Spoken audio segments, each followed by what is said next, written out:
Nah,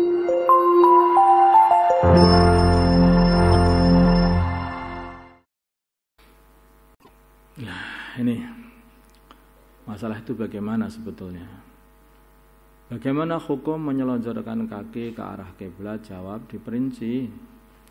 Jika dalam keadaan tidur, maka itu termasuk salah satu cara tidur yang disunnahkan sebetulnya. Jadi malah sunnahnya itu orang itu kalau tidur itu kakinya itu malah diarahkan ke kiblat, karena berarti dia itu menghadap kiblat terus. Menghadap kiblat terus.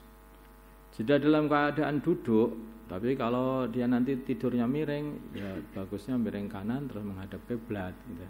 Kalau tidurnya terlentang, itu malah selonjorkan ke arah kiblat. Jika dalam keadaan duduk di dalam sholat, hukumnya makruh jika tidak ada uzur.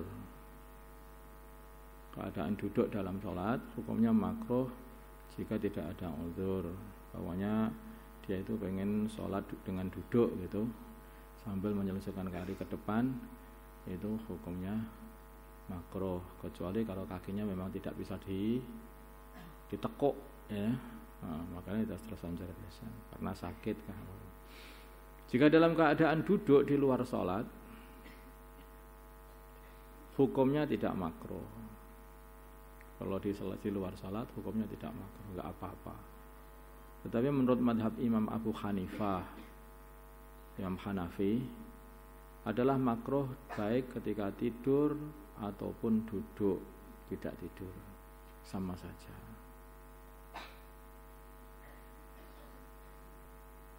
Makanya yang dipraktekkan dalam dakwah itu enggak boleh selonjorkan kaki ke arah kiblat, itu sebetulnya itu madhab Hanafi itu.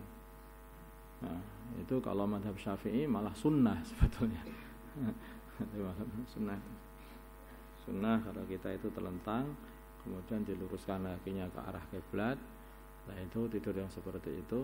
Apalagi kalau nanti kasih bantal yang agak tinggi, nah itu sudah kayak orang sholat. Sholat pun begitu juga boleh.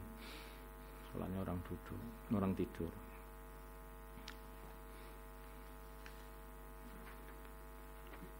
Sekarang ya ada beberapa sebetulnya termasuk iqomah. Iqomah ketika mau sholat itu. Yang itu bukan Hanafi, tidak pula Syafi'i itu. Disuruh berdiri dulu, terus diluruskan softnya, soft.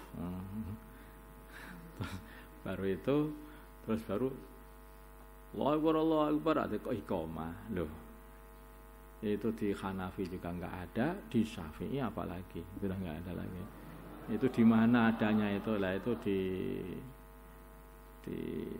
enggak ngerti itu dari mana itu aslinya itu, ya mungkin kebiasaan gitu saja. Sunnahnya itu ketika iqomah itu kemarin kan sudah dibacakan ya. Nah, ketika iqomah itu ditunggu dulu sampai selesai iqomah baru berdiri. Setelah berdiri imam meluruskan shaf. Sawu ya deh. Sawu sufakum. Baru ono agak iqomah. Enggak ada seperti itu. Sawu sufakum itu setelah iqomah terus semua orang berdiri, terus baru sawu sufakum, baru sawu Allahu Akbar. Takbiratul ihram. Gitu loh.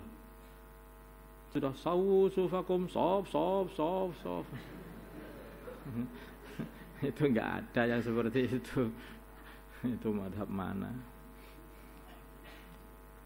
Jadi iqomah itu didengarkan baik-baik, selesai iqomah berdiri, kemudian baru ditata shaf, imamnya juga ikut nata, luruskan shaf. Nah, itu. Kalau masih menata shaf sedang dalam kegiatan untuk persiapan sholat. Tapi kalau duduknya itu sudah siap-siap untuk sholat, ketika berdiri ya cepet aja nata shaf, itu enggak mudah, enggak susah. Tugas malaikat pencatat amal. Ini hanya pertanyaan iseng saja itu sebetulnya. Karena ini tapi ya bagus juga. Dikatakan bahwa setiap manusia disertai oleh malaikat yang bertugas mencatat amal baik dan amal buruk manusia tersebut. Pertanyaan, jika seorang telah meninggal, orang itu sudah meninggal, itu saya sekali meninggal dunia, kemudian apa tugas malaikat mencatat amalan tersebut? Ya, iseng banget. Ya, tapi nggak apa-apa, ini jawabannya karena bagus. Tugasnya malaikat ini, nanti malaikat ini ketika orang ini sudah mati, dia akan berdiri di atas kuburan orang tersebut. Jika dia adalah orang yang beriman, maka malaikat pencatat amal akan membaca tasbih, takbir, tahlil, serta menulis pahalanya untuk orang yang mati tadi. Nah, kalau orang beriman sampai hari kiamat, insyaallah. Tapi jika adalah orang kafir, maka malaikat pencatat akan melaknatnya sampai hari kiamat. Akan didoakan kecelakaan terus oleh malaikat sampai hari kiamat. Doanya malaikat itu makbul, tambah celaka aja. Masalah status kemahroman cucu tiri. Cucu tiri itu maksudnya anaknya anak tiri. Anak tiri ini maksudnya bukan anak angkat. Ya, ini maksudnya itu adalah seorang laki-laki menikahi seorang janda yang sudah punya anak. Lah anaknya ini namanya anak tiri. Bukan anak angkat. Kalau anak angkat itu datang ke rumah, angkatlah saya jadi anakmu. Terus akhirnya jadi bude dari mana? Bule. Jadi anak tiri itu seseorang yang ibunya itu dinikahi oleh bapaknya mati atau cerai, kemudian ibunya nikah lagi. Lah status anaknya ini anak tiri. Jawab, termasuk mahram jika kakek tirinya tadi, ini pembahasan kepada cucu tadi, gitu. Nah, jika kakek tirinya tadi sudah wati atau dukhul dengan neneknya. Paham maksudnya? Paham toh?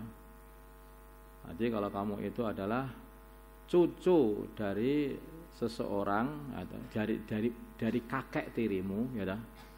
Cucu dari kakek tirimu, maka itu mahram apa enggak sama kakek tirimu itu?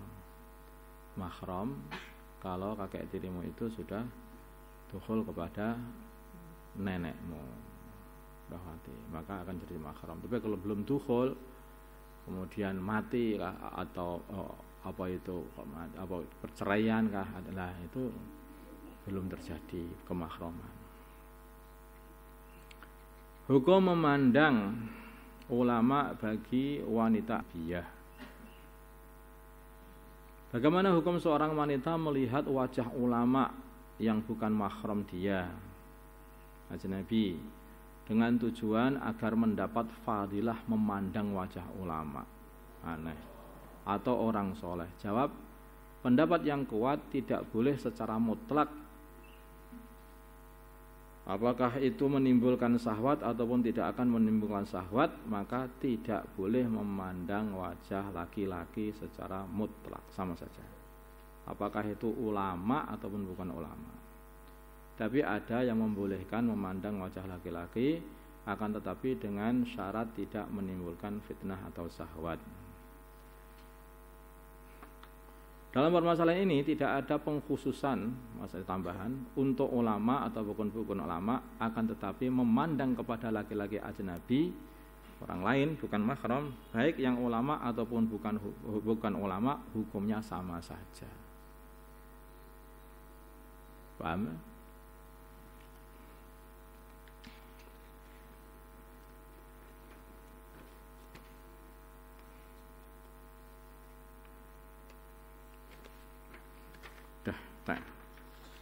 اللهم صل على سيدنا محمد وعلى آل سيدنا محمد وصلى على سيدنا إبراهيم وعلى آل سيدنا إبراهيم وبارك على سيدنا محمد وعلى آل سيدنا محمد كما باركت على سيدنا إبراهيم وعلى آل سيدنا إبراهيم في العالمين إنك حميد مجيد اللهم ارحم سيدنا محمد اللهم اغفر لهم سيدنا محمد اللهم صل على سيدنا محمد اللهم ألف بين قلوب أمة سيدنا محمد اللهم انصر أمة سيدنا محمد اللهم عصم سلطانا نصيرا صلى الله على سيدنا محمد النبي الأمي وعلى آله وصحبه وسلم والحمد لله رب العالمين. الفاتحة.